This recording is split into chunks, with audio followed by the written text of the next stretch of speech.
मेरे प्यारे भारतवासियों, आप सबको इस परिवार की ओर से जय हिंद, जय भारत, जय जवान, जय किसान। हम माँ भारती के संतान हैं और विश्व की सबसे पुरानी संस्कृति की धरोहर है। मगर क्या उसका हमें गर्व है कि हम विश्व की सबसे पुरानी संस्कृति के सभ्य हैं? हम विश्व की सबसे बड़ी डेमोक्रेसी है लोकशाही की। क्या उसका हमें गर्व है? देश में जिस तरह से लोकशाही का ड्रामा हो रहा है, नौटंकी हो रही है, उसको रोकने के लिए क्या हमें कभी आगे नहीं आना है? क्या हमारी कोई जिम्मेदारी नहीं है? दिल्ली के सीएम केजरीवाल किसान बिल को फाड़ने के लिए विधानसभा का सत्र बुलाते हैं एक दिन के लिए। 1 घंटे में सत्र को खत्म कर देते हैं और वो करोड़ों रुपए का खर्च हमारे ऊपर डालते हैं। क्या ये सही है?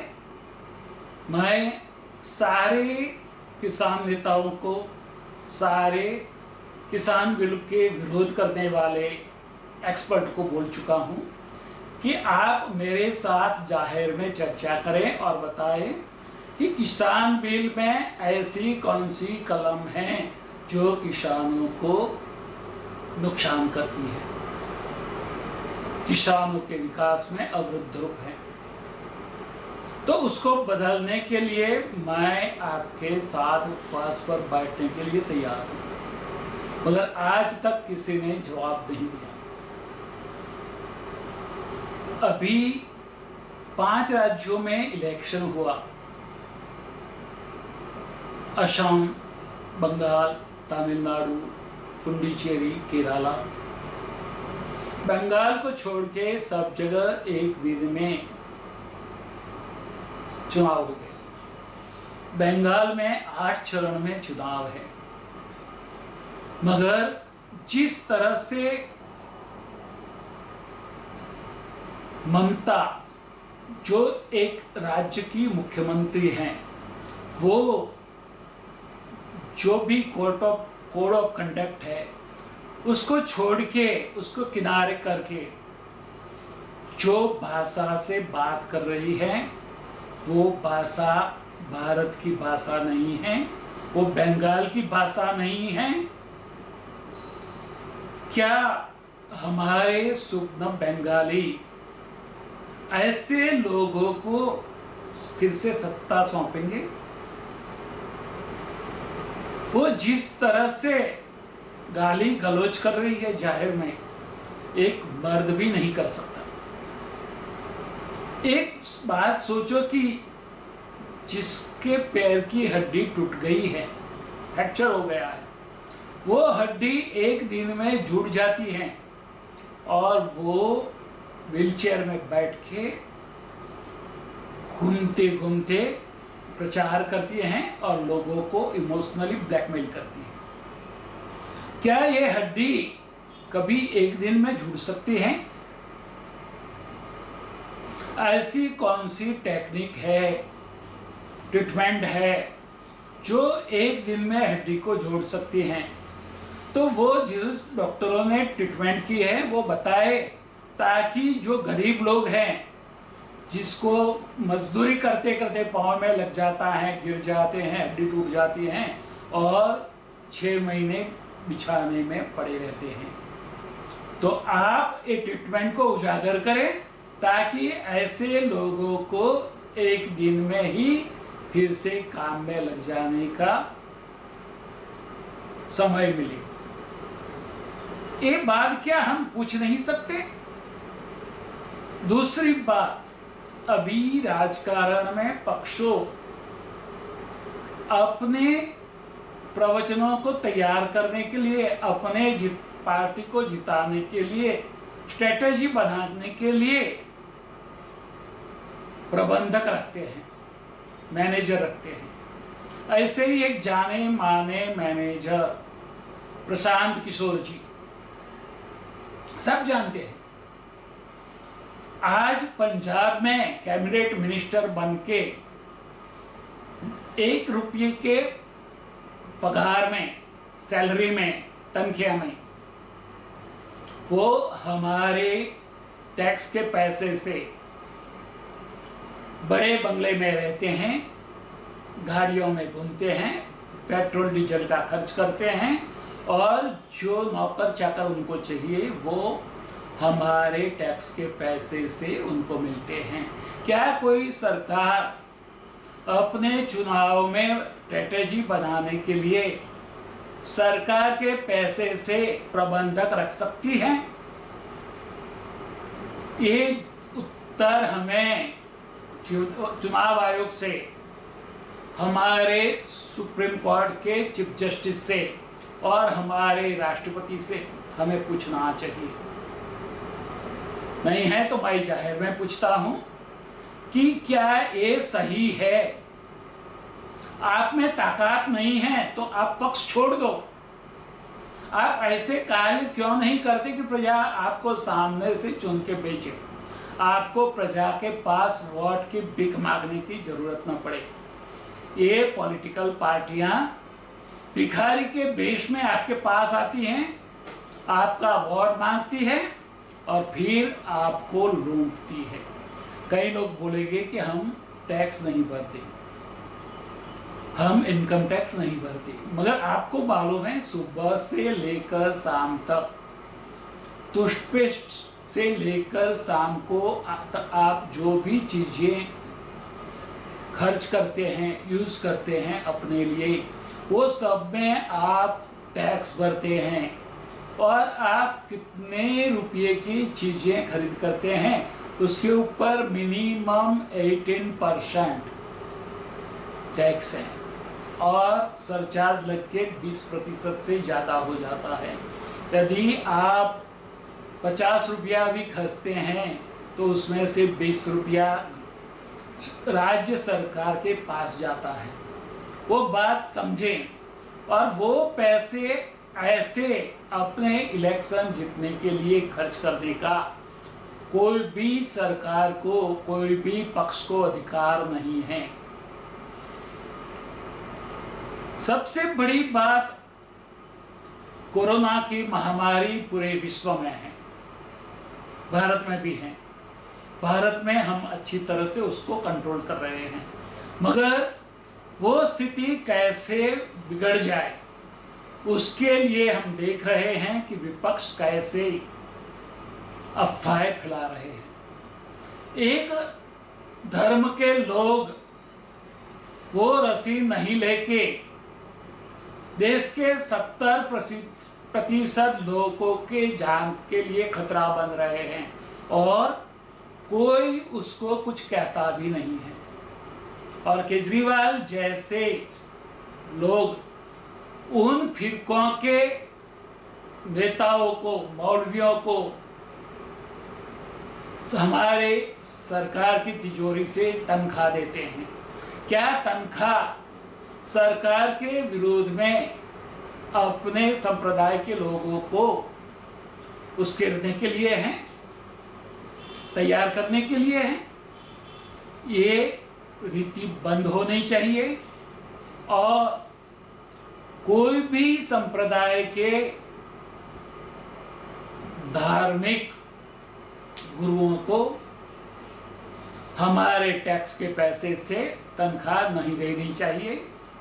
इसके लिए हमें कोर्ट में जाना पड़े तो जाना चाहिए, और हमें हमारी जो सनातन संस्कृति जो जाति विहीन और वर्ग विहीन थी, उसको कांग्रेस पार्टी ने, और जो अपने आप को समाजवादी कहते हैं, साम्यवादी कहते हैं, उन्होंने अलग अलग जातियों और धर्म में बांटकर एक दूसरे के सामने खड़े कर दिए। आप लड़ते रहो, हम आपको लूटते रहेंगे, अपनी जेब भरते रहेंगे और मौज करते रहेंगे। क्या यही आपको करने देना है? आज ज्योतिबा फुले जी का जन्मदिन है। 14 तारीख को बाबा साहेब आम्बेडकर जी हमारे संविधान के रचयिता के जन्मदिन है। उसी दिन हमें वैक्सीनेशन का प्रोग्राम को आगे बढ़ाना है। तो हम सब मिलके ज्यादा से ज्यादा लोगों को वैक्सीनेशन करवाएं। जो वैक्सीनेशन नहीं करता है उसको उनके घर में बंद कर दे। वैक्सीनेशन लो या घर में बंद हो जाओ, ये तैयारी हमें रखनी पड़ेगी। तैयार हो जाओ। हमें भी राजकारण में जाना पड़ेगा। मैं नहीं कहता हूं कि आप कोई खास पक्ष में जाओ। आपकी जो विचारधारा है, आपकी समाजवादी विचारधारा है तो समाजवादी पक्ष में जाओ। आपकी मूढ़ीवादी विचारधारा है तो मूढ़ीवाद को जो आगे बढ़ाता है वो पार्टी में जाओ। आप साम्यवादी भी विचारधारा के हैं तो साम्यवादी विचारधारा के पक्ष में जाओ, पार्टी में जुड़ो। मगर राष्ट्र की सेवा के लिए, देश की सेवा के लिए युवाओं का राजकारण में आना बहुत जरूरी है। वरना ये राजकारणी आपका उपयोग करके आपको ऐसे रास्ते पर लगा देंगे कि आप वहां से वापस नहीं लौट पाएंगे और उनके हथकंडे बनकर पूरी जीवन काम करते रहेंगे। शायद जो नई पीढ़ी है उनको मालूम नहीं होगा कि देश जब आजाद हुआ तब भारत में सबसे बड़ा औद्योगिक राज्य जो था वो बंगाल था। और आज हम बंगाल की हालत क्या है वो देखते हैं। बंगाल आज भारत का सबसे बिछड़ा हुआ औद्योगिक राज्य है। ये परिस्थिति क्यों आई? क्या हम ऐसा चाहते हैं कि यही परिस्थिति देश के सारे राज्यों में आए? क्योंकि आपने महाराष्ट्र में भी देखा होगा कि जिस तरह से फिरौती लेने के लिए पुलिस अधिकारियों को जिम्मेदारी सौंपी गई। होता था, सुना था, मगर बाहर नहीं आता था। मगर एक तो पब्लिक में सबके सामने बिना संकोच गर्व से कह रहे हैं कितना पैसा इकट्ठा करो हमारे लिए। अरे भाई, प्रजा ने आपको उसको लूटने के लिए बैठाया है। आपको प्रजा को जागना पड़ेगा। ऐसे लोगों को उठा के अरबी समुद्र में फेंक देना पड़ेगा और अच्छे लोगों को राज्य की धुरा संभालने के लिए आगे आना पड़ेगा। जागरूक हो जाओ।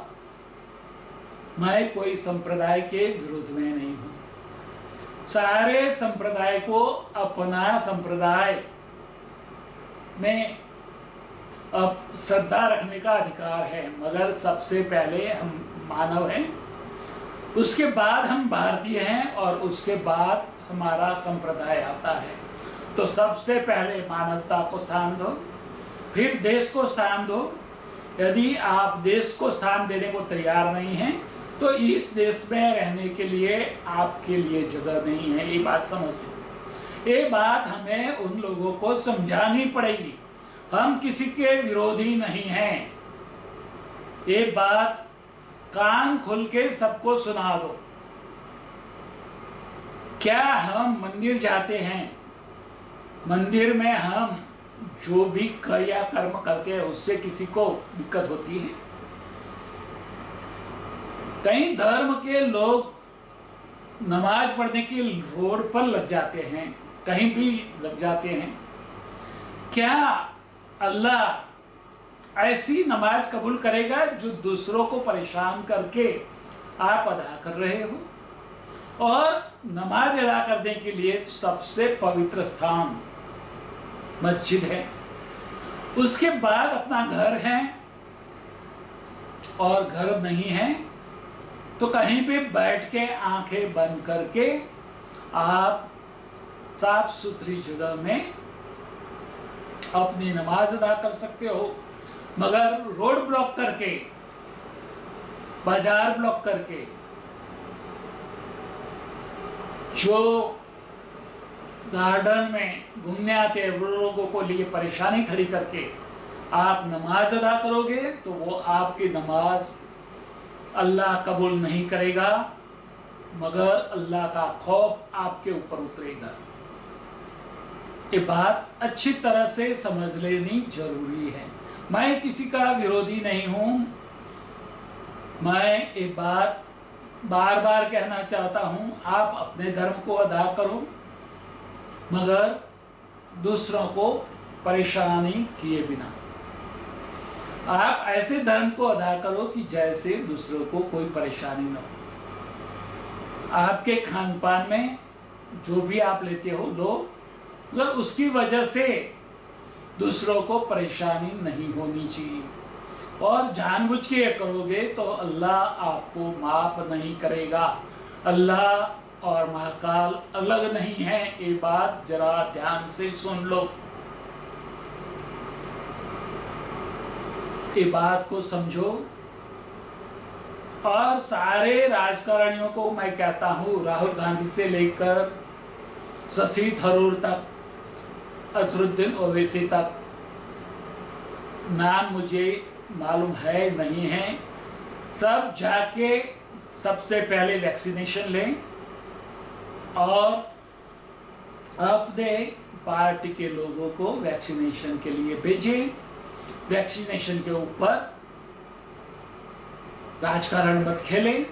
और प्रजा यह सब देख रही है, आपकी वाहियात बातों को समझ रही है, आपकी मानसिकता को प्रजा समझ रही है।